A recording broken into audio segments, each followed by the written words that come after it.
You know, I'll be very honest. I didn't think na itong Petronovela, which was already going towards a positive direction, would turn around, U-turn, and then go back to the melodramatic chapters of their existence. I never expected this to happen. Grabe yung twist, no? Grabe. Grabe yung twist. It Grabe. really makes you wanna... Parang J.J. Abrams. Tututo ka talaga, no? Kung hindi ka pwedeng kumurap dito. Magugulat ka kung ano mangyayari. What's next? Abangan talaga susunod na kabanata. Wow. Talo pa Homeland. Grabe. Sa twist. Okay. The question is, anong susunod? What's next for them? Now, number one, they have to find an import. Yeah. And bubuting matagal pa yung susunod na It's Monday now. they Their have a next week. game is Saturday. So they have a week to look for an So import. they can fly somebody in Wednesday, Thursday, have 1 or 2 practices. So okay, so that's step number one of their moving on. Look for a talented import. And then, now, ang step 2 niyan, yung import na yun, dapat, kasing galing ni Balkman, o mas magaling. And number 2, Hindi nananakan. Mabait. Mabait. hindi, walang ano, kumbaga, ma-achieve yung same winning chemistry.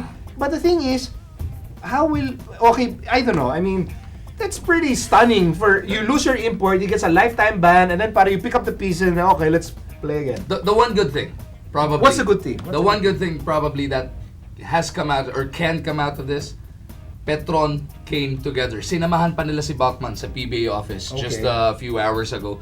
The entire team, from the coaches all the way to the players, they came together. They really rallied around this particular cause.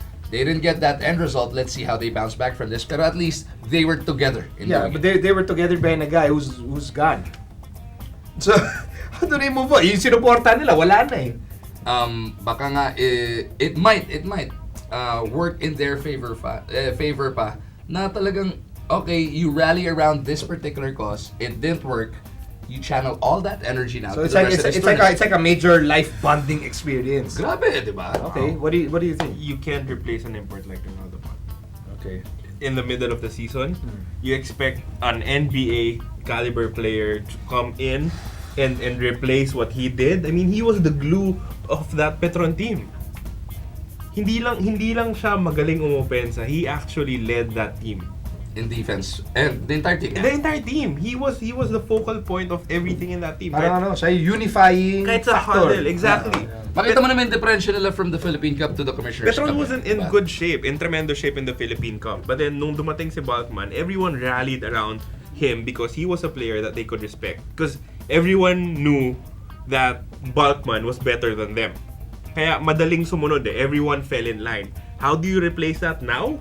I have no idea. Don't you, I mean, as a coach, don't you say, no, I mean, we're not going to try and replace Balkman with a Balkman because he's one of a kind. So we just try and find an import that's talented enough to help us win. Well, for sure, you want to get the best import available out there, diba? Especially in the middle of the season. You can't just start. It's not like you have 1 month to prepare with this Yeah. import. You have to, in the middle of things when you're playing so well, and it's really tough to replace a guy like him. He was, as you guys pointed out, he was great for them. And but as Magu said, I really think that the locals are coming together. I mean, they're becoming more of a team. Just speaking from the perspective of the locals, but wow, it's just so interesting what sort of things are happening to Petron, dating back to last season and all these injuries. Chris Lutz getting injured the first game, Cabagnot getting sprained, and he finally comes back, and now they lose their import. It's like, wow, what's next? I mean, the craziest things have happened to this team, and I don't know what's next actually. Tama si Charles eh. Hindi malayo na may mga mangyayari pa. Not that we want things to happen to this team, but it's just that para bang sila they're destined to meet challenges along the way, and a lot of these challenges are unexpected. Like Chris Lutz, a freak injury during a game. Opening game. It was diba? their first game, 3 minutes into it. And when they were supposed to have the complete lineup with Lassiter back, everybody. And we were this early. We were already saying, you're probably looking at a champion team. Yep. This team was built and was playing like a team that's going to make it to the finals. Yep. And now it's mabuti nila maganda yung record nila. Yeah, 5-2. Oh, Ganda okay po na diba? halfway through the tournament. May buffer ka. You can actually make adjustments and not like fall to the bottom kasi nakapagpundar ka with Balkman eh. But still, you can't rest on the 5-2. I mean, you gotta That's work just halfway through the tournament. You get 14 games. That's just 7. Let's see, diba? halfway. Halfway mark. Oh, halfway mark. Halfway mark. Sakto. Halfway mark. But I mean, you have to feel bad for them because hindi naman nila ginusto na yung import nila yung nagwala nung sa isang game, diba? They did not want this to happen. These players work hard, the coaches work hard. Coach Olsen works his ass off. I mean, these guys, they work just as hard as anyone else. You don't wish, for teams to go through mga telenovela na situations, but ano lang talaga parang nangyayari lang talaga sa kanila eh. How tough will it be for Petron to move on and stay dominant after this?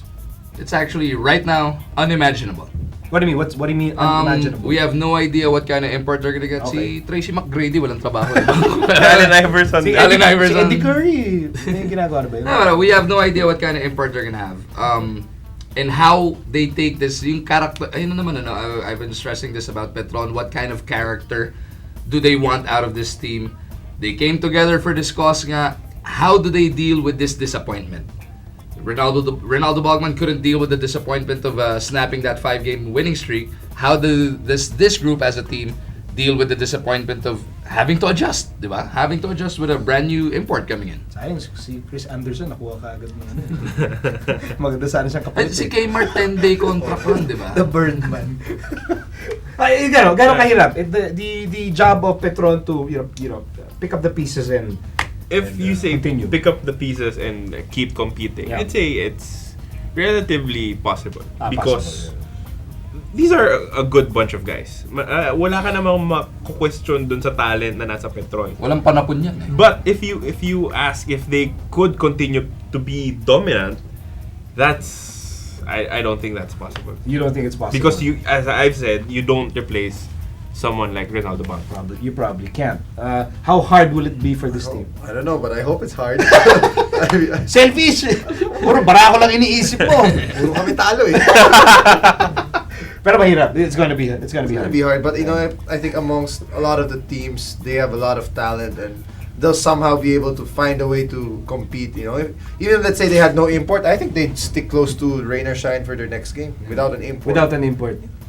Okay, life goes on for Petron, and I never thought I'd say this again, but Petronovela is back. So good luck, Petroniverse.